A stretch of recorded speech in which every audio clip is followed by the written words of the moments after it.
महाभयंकर अशा महाप्रलयातून नेपाळ अजूनही सावरलेला नाहीये। नेपाळमध्ये अजूनही शेकडो लोक बेपत्ता आहेत। मात्र आता तिथलं बचाव कार्य थांबवण्यात आलंय। याचं कारण म्हणजे नेपाळला पुन्हा एकदा मोठ्या महाप्रलयाचा इशारा देण्यात आलाय। चीनने नेपाळला या संदर्भातला इशारा दिलाय। मुळात नेपाळमध्ये प्रलय होणार हे चीनला अगोदर माहीत होतं, तरी सुद्धा धूर्त चीनने नेपाळला याबद्दलची सूचना दिली नाही आणि नेपाळमध्ये प्रचंड विध्वंस घडला। आधीच एक चाल आणि आता चीन भारताविरोधातही आणखी एक चाल खेळण्याची भीती आहे।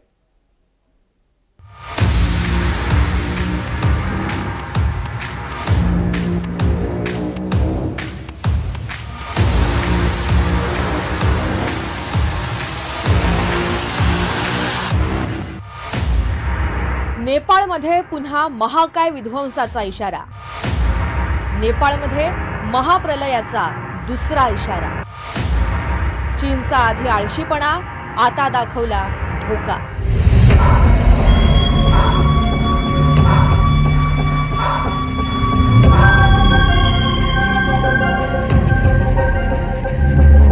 नेपाळमधला हा विध्वंस कशामुळे झाला? निसर्गाची असामान्य आणि अभूतपूर्व ताकद हे त्याचं उत्तर आहेच। जगभरात जे वातावरण प्रचंड बदलतंय त्याचाही हा परिणाम आहे। पण या विध्वंसाला कारण ठरलाय तो चीनने केलेला घात। चीनने नेपाळला या पुराचा अलर्ट वेळेवर दिला असता तर चीनमधले काही जीव नक्कीच वाचले असते। चीनने एक मेसेज द्यायला उशीर केला आणि अनर्थ घडला। चीनने नेपाळचा कसा घात केला पहा। तिबेटमधल्या केरुंग काउंटीमध्ये चीनी प्रमाण वेळेनुसार सकाळी 10:30 वाजता अचानक पूर आला। चीन आणि नेपाळच्या वेळेत 2 तास 15 मिनिटांचा फरक आहे। पूर आला तेव्हा नेपाळमध्ये सकाळचे 8:15 वाजले होते। चीनने पूर आल्याची सूचना वेळीच दिली असती तर नेपाळमधल्या लोकांना सुरक्षित स्थळी हलवायला वेळ मिळाला असता। चीनच्या या पुराची माहिती नेपाळला मिळायला पाऊण तासाचा उशीर झाला आणि पुढचा अनर्थ घडला। जर चीननी वेळेवरती सांगितलं असतं तर जे लोक नेपाळचे खालच्या भागात राहतात त्यांना पळून जाऊन वरच्या भागात जाता आलं असतं, ज्याच्यामुळे ते वाचले असते। अर्थात प्रॉपर्टी वाचण्याची शक्यता ही फार कमी होती, परंतु लोकांचं जे अक्षरशः हजारो लोक वाहून गेलेले आहेत हे नुकसान आपल्याला नक्कीच कमी करता आलं असतं। पण चीन अशा प्रकारे जी माहिती असते ती देत नाही, काहीतरी आचरटसारखे प्रयोग करतो। एक असं म्हटलं जातं की तिबेटमध्ये जे 25% पाणी आहे ते पाणी ते घेऊन जायचा प्रयत्न करतायत त्याच्या दुष्काळी भागाकडे। असं म्हटलं जातं की ते ब्रह्मपुत्रेवरती जो ग्रेट बेंड नावाची जागा आहे तिथे मोठे धरण ते बांधतायत, ज्यामुळे ब्रह्मपुत्रेचं पाणी हे तिबेटमध्ये थांबवलं जाईल। नेपाळमध्ये एवढा विध्वंस झाल्यावर झोपी गेलेल्या चीनला आता जाग आली आहे आणि चीनने नेपाळला पुन्हा महाप्रलयाचा इशारा दिला। नेपाळमध्ये चोचेन खोला आणि पुरपुत सांगपो नद्यांच्या संगमाजवळ एक मोठा तलाव तयार झालाय।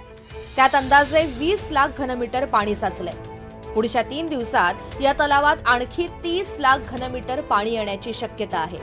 त्यामुळे हा तलाव फुटण्याचा धोका असल्याचा इशारा चीनच्या जलसंपदा मंत्रालयाने दिला। नेपाळमधल्या या दुसऱ्या मोठ्या अलर्टमुळे नेपाळमधलं बचाव कार्य थांबवण्यात आलंय। धोका असलेल्या ठिकाणांवरून नागरिकांना सुरक्षित स्थळी हलवायला सुरुवात झाली आहे। ये तो अलर्ट आया है यहाँ पे? हाँ, अभी थोड़ा देर पहले आया था अलर्ट। अभी आप लोग ऊपर यहाँ सेफ जगह आके खड़े। हाँ, कितना डर है? ज्यादा डर है। अब आके कह रहे हैं परसों से ज्यादा पानी आ सकता है। हाँ हाँ हाँ ये अलर्ट है। पुलिस ने सबको हटाया घरों से। हाँ हाँ सबको हटाया। अपने जानवर वगैरह लेके आप लोग यहाँ आ गए। हाँ जी। यहाँ पर ये पुलिस की गाड़ी और अनाउंसमेंट करके इस तरह से जो पुलिस है वो सबको सावधान होने की बात कह रही है। तो ये तस्वीरें हैं यहाँ पर नेपाल के धडिंग ज़िले में जहाँ मैं खड़ा हूँ। यहाँ ये गजूरी इलाका है और गजूरी में जहाँ इस वक्त तस्वीरें हैं अलर्ट की स्थिति कि पुलिस की एपीएफ की गाड़ियाँ घूम रही हैं, आर्मी के लोग घूम रहे हैं, लोगों को हटा रहे हैं। मैं जहाँ खड़ा हूँ ये थोड़ी सी ऊंची जगह है, इसलिए आप देखिए तमाम सारे लोग जो हैं यहाँ पे आधे घंटे से खड़े हैं और बता रहे हैं कि 2 से ढाई घंटे लग सकते हैं जो पानी है वो यहाँ पहुँचने में। तो फिलहाल अभी एक कोशिश ये थी लोगों की कि अपना सामान बचा ले, लेकिन आर्मी ने कहा नहीं, आप बड़ा सामान लेकर के नहीं जा सकते। पैसे, कपड़े या खाने पीने का कुछ सामान है वो आप लेके जाइए। नेपाळमधल्या महाप्रलयात 400च्या वर लोकांचा मृत्यू झाला। 200च्या वर भारतीय बेपत्ता आहेत। चीननं या पुराबद्दलचा अलर्ट दिला असता तर हानी कमी झाली असती. आणखी धक्कादायक म्हणजे चीन असाच कपटीपणा भारतासोबत करतोय. कारण चीन भारताच्या सीमेजवळ एक महाकाय धरण बांधतोय. हे धरण म्हणजे भारतासाठी वॉटर बॉम्ब ठरण्याची भीती व्यक्त केली जाते. अरुणाचल सीमेपासून 30 किलोमीटरवर चीन हे धरण बांधतोय. चीन ब्रह्मपुत्रा नदीवर मेडोग आणि यादलुंग सांगपो हायड्रो पॉवर प्रकल्पाची निर्मिती करतोय. जगातला हा सगळ्यात मोठा जलविद्युत प्रकल्प मानला जातोय. या धरणासाठी हिमालयाच्या पर्वत रांगांमध्ये चीनकडून मोठ्या प्रमाणात खोदकाम केले जाणार आहे. नदीच्या पाण्याचा प्रवाह वळवण्यासाठी मोठ्या प्रमाणात बोगदे खोदले जाणार आहेत. त्यामुळे भविष्यात या धरणामुळे भारतालाही धोका निर्माण होणार असल्याची भीती आहे. जिथे हे धरण बांधलं जात आहे तो भाग भूकंपाच्या दृष्टीनं संवेदनशील आहे. अशा परिस्थितीत प्रचंड मोठा विध्वंस होण्याची शक्यता नाकारता येत नाही. जर या धरणाला काही झालंच तर त्याचा सर्वाधिक फटका आसाम मधल्या सियांग या भागाला बसेल, तर अरुणाचल प्रदेश मधल्या गेलिंग, तुटिंग, यिंकियोंग, पासीघाट या भागांनाही धोका निर्माण होईल.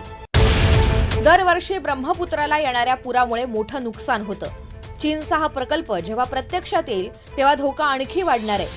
सध्या नेपाळला पुन्हा महाप्रलयाचा इशारा देण्यात आलाय, पण भविष्यात चीन भारतासमोर संकट वाढवून ठेवतोय का, त्याचा आताच गांभीर्यानं विचार करून योग्य उपाययोजना करणं गरजेचं झालंय. Bureau report, NDTV Marathi, Mumbai.